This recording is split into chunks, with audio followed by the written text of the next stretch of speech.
नमस्कार, बहुत स्वागत है आपका। आप देख रहे हैं इंडिया टीवी। मैं हूं आपके साथ प्रिया सिंह सोमवंशी। इस वक्त दिल्ली के भीतर जिस तरीके के हालात बने हुए हैं, आप सब बखूबी उससे वाकिफ जरूर होंगे। आज दिल्ली में 3 तरफ से प्रोटेस्ट हो रहे हैं।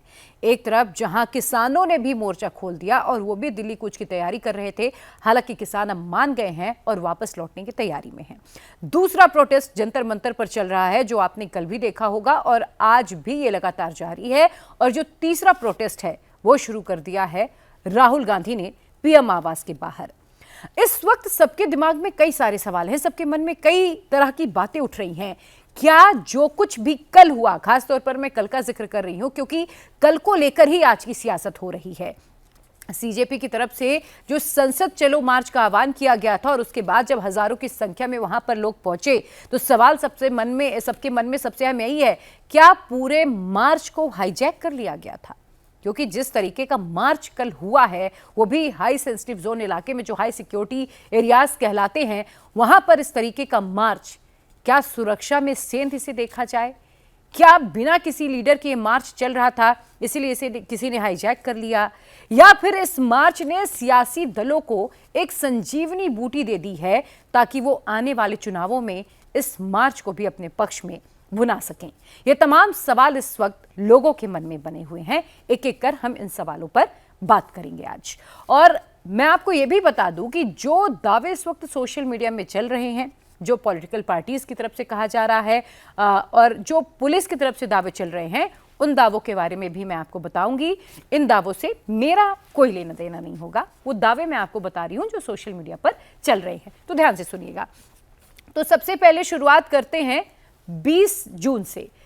जंतर मंतर पर एक प्रोटेस्ट की शुरुआत होती है, शांतिपूर्ण प्रदर्शन चल रहा होता है और इसके पीछे का जो मुख्य कारण होता है वो नीट का जो पेपर लीक हुआ था, उसके री एग्जाम को लेकर सरकार की तरफ से इस्तीफे की पेशकश नहीं की गई, क्योंकि लगातार ये मांग की जा रही थी कि शिक्षा मंत्री धर्मेंद्र प्रधान का इस्तीफा हो। लेकिन सरकार की तरफ से ऐसी कोई संभावना जब नजर नहीं आई, तो इसके बाद सीजेपी की तरफ से 20 जुलाई यानी कि कल की मैं बात कर रही हूं, जिस दिन से मॉनसून सेशन की शुरुआत हुई, संसद चलो मार्च का आह्वान किया गया।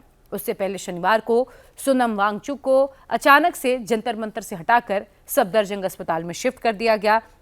हालांकि अब हाईकोर्ट के आदेश के बाद उन्हें मेदांता अस्पताल में शिफ्ट किया जाएगा, क्योंकि उनकी पत्नी ने ये आरोप लगाया था कि सोनम वांगचुक को नजरबंद जैसे रखा गया है ताकि वो किसी बाहरी से बातचीत ना कर पाएं।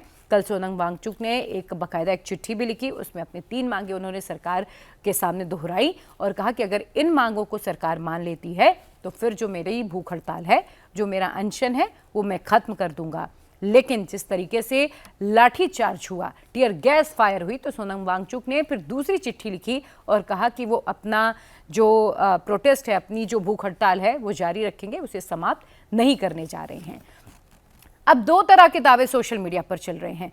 पहला दावा जो इस प्रदर्शन में कुछ लोग शामिल हुए वो कर रहे हैं, वो ये कह रहे हैं कि शांतिपूर्ण प्रदर्शन चल रहा था, लेकिन पुलिस ने जानबूझकर हमें रोकने के लिए हम पर लाठीचार्ज किया। और आरोप तो यहां तक लग गए कि कुछ लोग उस भीड़ में ऐसे थे जो पुलिस की वर्दी में या यूनिफॉर्म में नहीं थे, नेम प्लेट्स नहीं थी, और जानबूझकर बर्बरता के साथ पीटा जा रहा था छात्रों को, जिसके चलते ये जो पूरा प्रोटेस्ट है ये उग्र हो गया। जबकि पुलिस की तरफ से यह दावा किया जा रहा है कि जो प्रोटेस्ट है वो शांतिपूर्ण चल रहा था, लेकिन कुछ अराजक तत्व इस प्रोटेस्ट में घुस गए, जिन्होंने पूरे प्रदर्शन को हाईजैक कर लिया, पूरे मार्च को हाईजैक कर लिया और लोगों को भड़काने का काम शुरू कर दिया। जगह जगह पर पुलिस वालों पर पथराव होना शुरू हो गया, पुलिस वालों को गालियां दी जाने लगी, पुलिस वालों पर लाठी डंडे चलने लगे। आपको बता दूं कि इस पूरे हमले में जिस तरीके से कल जो कुछ हुआ, 118 से ज्यादा पुलिसकर्मी जख्मी हुए हैं, जबकि 80 से ज्यादा प्रदर्शनकारियों के भी जख्मी होने की खबर सामने आई है। बताया जा रहा है कि जंतर मंतर की वॉल के पास से टाइल्स और पत्थर निकालकर अचानक से पथराव शुरू कर दिया गया। पुलिस इससे पहले कुछ समझ पाती, उससे पहले ही पथराव शुरू हो गया, जिसके बाद पुलिस ने यह दावा किया कि उन्हें फिर लाठीचार्ज हालात को कंट्रोल में करने के लिए करना पड़ा, टीयर गैस फायर करनी पड़ी, ताकि जो भीड़ है वो तितर बितर हो जाए। हमारे तमाम सहयोगी भी उस वक्त ग्राउंड जीरो पर थे। जिन लोगों ने आंखों देखा वो बता रहे हैं कि 10,000 से ज्यादा की भीड़ वहां पर पहुंची थी। और आपको याद होगा कई नेता कल इस मार्च में नजर आए, तो सवाल ये कि क्या ये संयोग है या फिर किसी तरीके का सियासी प्रयोग है, क्योंकि उत्तर प्रदेश में चुनाव होना है विधानसभा के, पंजाब में चुनाव होना है, उत्तराखंड में चुनाव होना है, तो क्या किसी तरीके का जहां पर विपक्ष ये कोशिश कर रही है कि वो सत्ता में वापस आए, क्या किसी तरीके का प्रयोग किया जा रहा है? सवाल ये लगातार उठ रहे हैं कि जिस तरीके से जानबूझकर संसद के इतना करीब प्रोटेस्ट कराया जा रहा है, इसके पीछे कोई और रणनीतिकार है। असल रणनीतिकार अभी तक सबके सामने नहीं है। इस तरीके के सवाल भी उठ रहे हैं। मैं आपको बता दूं, कल पूरे दिन जो प्रोटेस्ट चला वो संसद के महज 100 मीटर की दूरी पर चलता रहा और आखिर में जब लास्ट बैरिकेटिंग जो संसद भवन के बाहर की होती है, जब प्रदर्शनकारी उसे भी तोड़ने पर आमादा हो गए, तब संसद के मेन गेट को बंद कर दिया गया ताकि संसद सुरक्षित रखा जा सके। और ये अपने आप में बड़ी बात है। पिछले कुछ सालों में आप नजर डालें या आप अब तक के प्रदर्शनों पर या मार्च पर नजर डालें तो कम से कम हाई सिक्योरिटी जोन में ऐसा प्रदर्शन पहले कभी भी देखने के लिए नहीं मिला जो संसद के इतना क्लोज हुआ हो। दूसरी तरफ अब आज की बात करते हैं। हालांकि मैं आपको ये भी बता दूं कि कल समाजवादी पार्टी की सांसद डिंपल यादव खुद मार्च का नेतृत्व करते हुए नजर आई थी। उनके साथ और भी कई सांसद दिखाई दिए थे। आम आदमी पार्टी के नेता भी शामिल हुए थे। इसके अलावा कांग्रेस की तरफ से रेणुका चौधरी भी उस प्रोटेस्ट में नजर आई थी और प्रियंका गांधी लगातार सवाल उठा रही थी। राहुल गांधी और अखिलेश यादव की भी मुलाकात हुई थी, उन्होंने भी सरकार से सवाल पूछे थे। हालांकि राहुल गांधी से जब छात्रों पर हुई बर्बरता को लेकर सवाल पूछा गया तो राहुल गांधी ने नो कमेंट बोलकर चुप्पी साध ली थी। अब आज पर आते हैं, आज क्या क्या हुआ है सुबह से लेके अब तक। तो मैं आपको बता दूं, आज राहुल गांधी और प्रियंका गांधी आरएमएल अस्पताल पहुंचे। जो घायल छात्र हैं जो उस अस्पताल में भर्ती हैं उनसे मुलाकात की, उन्हें आश्वासन दिया कि हम आपके साथ खड़े हैं, हम आपके जो जायज़ मांगे हैं उन्हें हम उठाएंगे और हम आपके साथ बखूबी इस मार्च में शामिल होंगे। दूसरी तरफ आपको बता दूं, अरविंद केजरीवाल भी घायल छात्रों से मुलाकात करने के लिए पहुंचे और आज एक बार फिर अरविंद केजरीवाल, एनसीपी की तरफ से शरद पवार और सुप्रिया सुले भी जंतर मंतर पर पहुंची। कांग्रेस के लीडर्स भी नजर आए, समाजवादी पार्टी के लीडर्स भी नजर आए।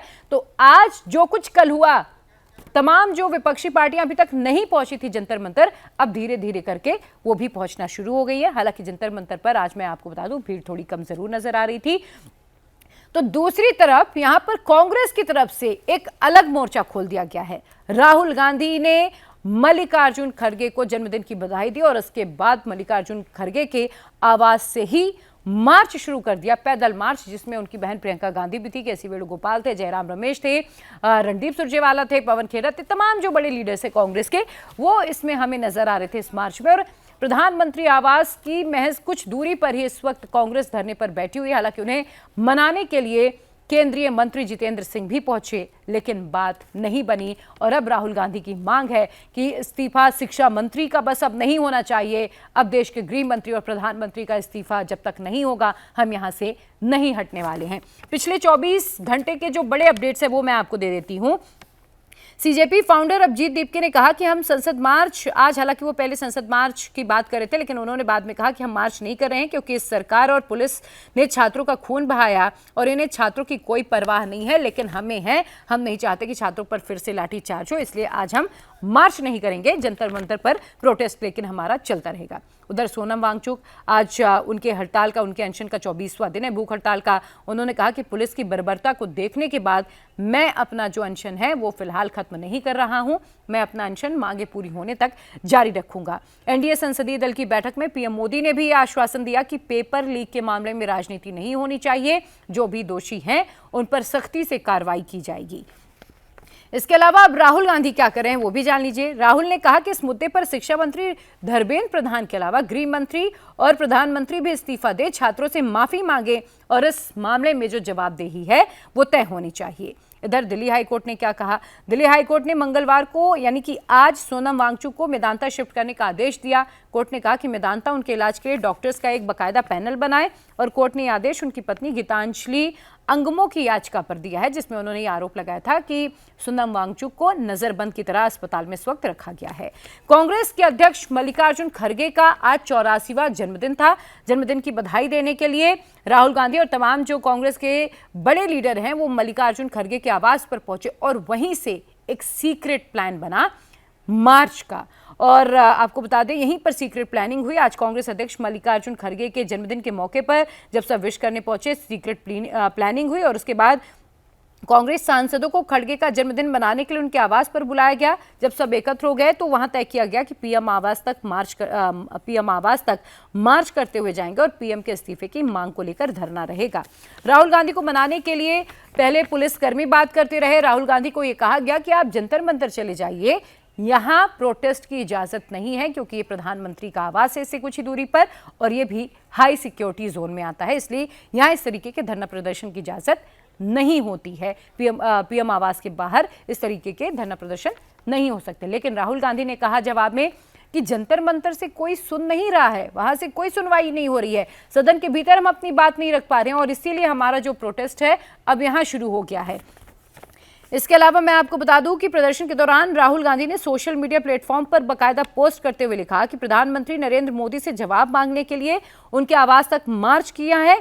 उन्होंने आरोप लगाया कि सरकार ने एक दिन पहले छात्रों के साथ बर्बरता की, लेकिन ना जिम्मेदारी लेना चाह रही है और ना ही इस मुद्दे पर संसद में चर्चा कर रहे हैं। प्रधानमंत्री और गृह मंत्री को देश के युवाओं का भविष्य बर्बाद करने के लिए इस्तीफा देना चाहिए।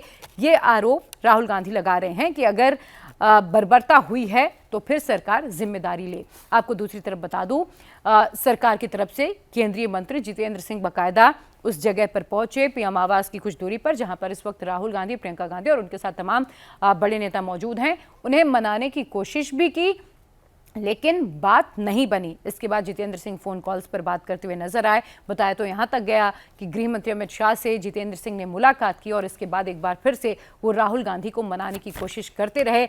लेकिन इसी बीच राहुल गांधी की तरफ से एक बड़ा स्टैंड लिया गया है। राहुल गांधी ये कह रहे हैं कि छात्रों पर जो हमला हुआ है वो हर भारतीय परिवार पर हमला है। प्रधानमंत्री मोदी को लगता है कि बिना जवाब दिए, बिना किसी नतीजे का सामना किए बच जाएंगे, तो ऐसा नहीं हो पाएगा, वो बिल्कुल नहीं बचेंगे। मैं हर उस देशभक्त भारतीय से अपील करता हूं जो ये मानता है कि हमारे छात्रों को न्याय मिलना चाहिए, प्रधानमंत्री आवास के सामने हमारे धरने में शामिल हो।